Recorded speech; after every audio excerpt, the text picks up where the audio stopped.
बिस्मिल्लाहिर्रहमानिर्रहीम, अस्सलाम वालेकुम। सो फाइनली बिल्ली थल्ले से अब बाहर आ गई है और ये तारीख में पहली दफ़ा ऐसा हुआ है कि इंडिया अब डायरेक्टली पाकिस्तान के बिल्कुल सर पर आकर खड़ा हो चुका है।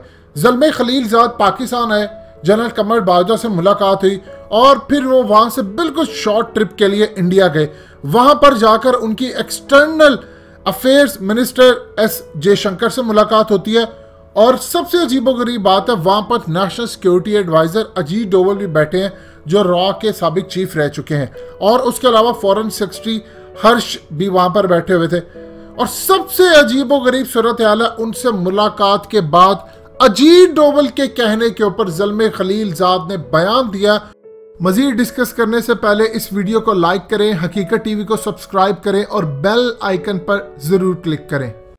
और कहा कि अब वक्त आ गया है कि अफगान तालिबान डायरेक्टली इंडिया से बातचीत करें और बैठकर मसले का हल निकालें। ये अफगान तालिबान इंडिया से क्या बातचीत करें? इंडिया का क्या स्टेक है? अब आखिरकार खुलकर खेल सामने आ ही गया तो आपको पता चल जाए कि ये अब पाकिस्तान अगर यहाँ पर नरमी बरतेगा तो इतनी बड़ी नाकामी है। आप ये देखें कि वहां से मुलाकात हुई, असल में इंडिया अब खुलकर सामने आया है। इंडिया ने कहा है कि मैं तो अफगान तालिबान यानी नरेंद्र मोदी अब मुलाकात करेंगे मुल्ला बरादर से। ये सूरत हाल अब पैदा हो गई है कि नरेंद्र मोदी मुल्ला बरादर से मुलाकात करेंगे। उसके बाद इंडियन हुकूमत की जानिब से बयान आता है कि भाई हम तो अफगान तालिबान से कोई बातचीत नहीं करेंगे, बस सबसे पहले हमारे पपेट यानी अशरफ गनी की हुकूमत को तस्लीम करें फिर बातचीत होगी।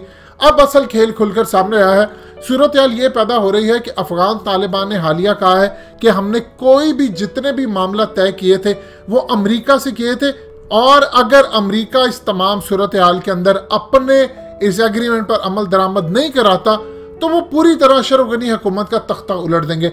उन्होंने खोज के अंदर उनका पुलिस चीफ भी मार दिया है और हाल ही के अंदर बहुत ज़्यादा नुकसान पहुँचाया है। अमेरिका को भी नुकसान पहुँचा रहे हैं वो, और अशरफ गनी की हुकूमत को। उधर से जो अफगान फौज है उसका दबाव बढ़ता जा रहा है अशरफ गनी के ऊपर कि तुम ना तो अफगान तालिबान से हमें बचा पा रहे हो और ना ही किसी और साइड से हमें बचा पा रहे हो, ना इंडिया में प्रोटेक्ट कर पा रहे हैं। अशरफ गनी इस वक्त कर रहा है जो भी कुछ कर रहा है वो इंडिया के कहने पे कर रहा है। 3 दिन पहले मोदी उठ के बयान देता है कि न्यू वर्ल्ड ऑर्डर का वक्त आ गया है और इंडिया उसको लीड करेगा, और आज वो बयान दिलवाता है ज़ल्मे खलीलज़ाद के थ्रू कि अगर किसी ने कोई बातचीत करनी है तो वो मोदी से आकर बातचीत करे। ये असल में ISI को सुनाया था उन्होंने और पाकिस्तान को सुनाया कि आप अफगान तालिबान को कहें, उन्हें जाकर मनाएं कि डायरेक्टली जाकर मोदी से बातचीत करें और फिर अफगानिस्तान से निकलने का या जो भी मामला तय है वो हमारे साथ करें। अशरफ गनी तो हमारा बच्चा है। आपने अगर अमेरिका को जो बार बार कह रहे हैं कि आप अशरफ गनी को कहें, अशरफ गनी को कहें, अशरफ गनी के पीछे हम हैं। आप ने अगर कोई मामला तय कर रहा है तो डायरेक्टली हमसे आकर करें। और अब पाकिस्तान को और ISI को और कहा है कि आप अफगान तालिबान से जाकर बातचीत करें, उनको मनाएं, उनको कहें कि मोदी से बात करें। इससे बड़ा तमाचा कोई लग सकता है? हमारे मुंह पर उन्होंने मारा है। यानी अब ये सूरत हाल हो गई, हमें चाहिए कि अफगान तालिबान को कहें कि आप इंडिया के टुकड़े टुकड़े कर दें अफगानिस्तान के अंदर, और उसके लिए हम डायरेक्टली उनको सपोर्ट करें और उनके साथ मिलकर इनके टुकड़े टुकड़े करें। दाइश के भी करें, TTP के भी करें, और इंडिया की इंटेलिजेंस एजेंसी रॉ का जो नेटवर्क वहाँ पर कायम है NDS के करें, अशरफ गनी के करें, इन सब के करें। उनकी ज़रा जरूरत देखिए सूरत हाल क्या है। बार बार जो अफगान तालिबान कह रहे हैं कि आप माहिदा नहीं करें, इसके बावजूद उन्होंने कहा है कि अमेरिका को यहाँ से अपना सामान लेकर आप जाओ, हमें यहाँ पर आपका सामान नहीं चाहिए। पाकिस्तान को रिक्वेस्ट की, पाकिस्तान ने इनकार किया कि कोरोना की वजह से हम बिजी हैं। ज़ल्मे खलीलज़ाद फिर आते हैं पाकिस्तान और जनरल बाजवा से मुलाकात करते हैं और डायरेक्टली इंडिया जाता है। वहाँ पर जाकर फिर इंडिया के कहने पर बयान दिया जाता है ताकि सुनाया पाकिस्तान को जाए।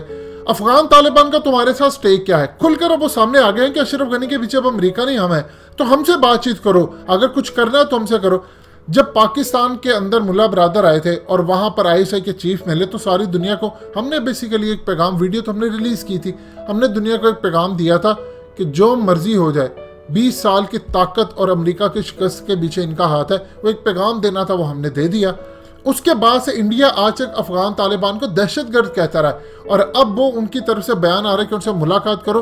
तो असल में इंडिया ने पाकिस्तान को धमकी दी है कि पाकिस्तान जो ख्वाब देख रहा है कि अफगान तालिबान अशरफ गनी और इन सब से करे, असल में हम उसके पीछे कुछ लेन देन कर रहे हैं, तो हमारे साथ मिलकर बैठ करो, ताकि हम अफगान तालिबान को कहें कि आप पाकिस्तान के खिलाफ इस्तेमाल हो, जो अफगान तालिबान कभी भी नहीं होंगे। इन्होंने समझा है कि अफगान तालिबान शायद टीटीपी है, यानी वो बैतुल्ला और हकीमुल्ला टाइप जैसे लोग हैं जिनको हम खरीद लेंगे, जिनके अंदर अपने रॉ के एजेंट घुसा लेंगे और दाइश के साथ मिलकर काम करेंगे। अब खेल बड़ा सादा नहीं, अब बहुत कॉम्प्लिकेटेड होता जा रहा है कि इंडिया अब खुलकर आ गया है कि हमसे बैठकर बातचीत करो, और अब पाकिस्तान को चाहिए कि अफगान तालिबान को सपोर्ट करें आखिरी दम तक ओपनली। अब ओपनली बातचीत होगी क्योंकि इंडिया ने भी कह दिया, और कहे मारे इंडिया को, और यहां से भी इनको मार मार कर धक्के मारकर निकालो, हम आपके साथ सपोर्ट करेंगे। और फिर अगले लेवल पर जब अगर इंडिया को जंग छेड़ता है तो पाकिस्तान यहां से ओपन करे और फिर कहे कि हम वादी में आते हैं और चले अब मिलकर अब खेल खेलते हैं जो फाइनल बैटल होनी है। ये सूरत हाल लेवल पर होने जा रही कि इंडिया के अभी इतने पर निकल आए, क्योंकि इंडिया को पता है कि पीछे उसके इसराइल है, अब वो अमेरिका को भी कुछ नहीं समझता। दोस्तों, हकीकत टीवी को सब्सक्राइब करना मत भूलिए, वीडियो को लाइक करें, शेयर करें और कमेंट सेक्शन में अपनी राय का इजहार जरूर करें।